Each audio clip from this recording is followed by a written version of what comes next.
আসসালামু আলাইকুম এভরিওয়ান, আপনারা সবাই কেমন আছেন? আশা করি সবাই ভালো আছেন। আজকে নিয়ে এসেছি খুব সহজ একটি রেসিপি, গাজরের হালুয়া। দেখতেও যেমন লোভনীয়, খাইতেও যেমন সুস্বাদু। প্রথমে আমি গাজরগুলো ভালোভাবে ধুয়ে ছিলে নিব। আপনারা চাকু বা বটি দিয়েও ছিলাইতে পারেন। এভাবে সবগুলো ছিলে নেব এবং মাথাটা করে চাকু দিয়ে কেটে নিব। এই তো সবগুলো কেটে নিয়ে আসি এবং পরিষ্কার পানি দিয়ে ধুয়ে নিয়ে আসি।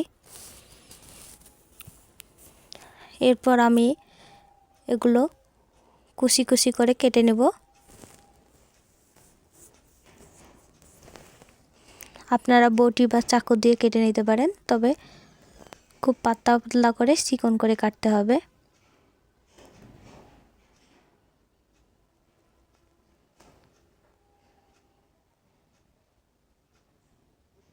আমি একইভাবে সবগুলো এভাবেই কুচি কুচি করে নিয়ে আসি।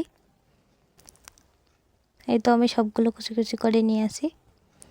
এরপর রান্নার পালা। আমি একটা প্যান বসিয়ে দিয়ে এখানে 2 টেবিল চামচ ঘি দিয়েছি।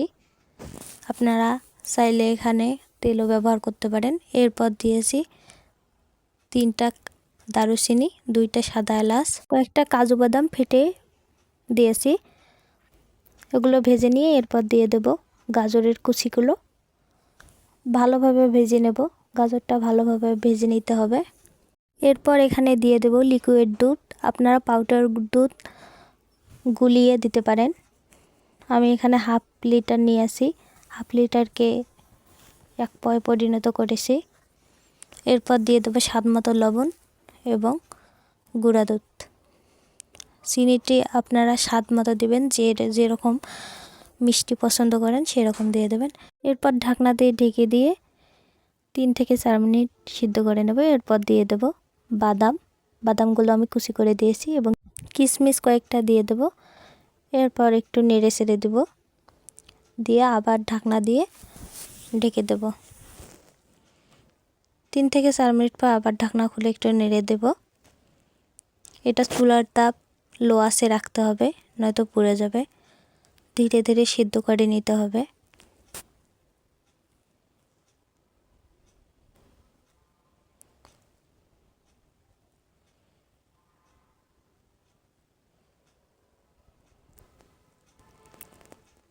আমার রেসিপি ডান। এরপর আমি একটা বাটির মধ্যে তুলে নেব।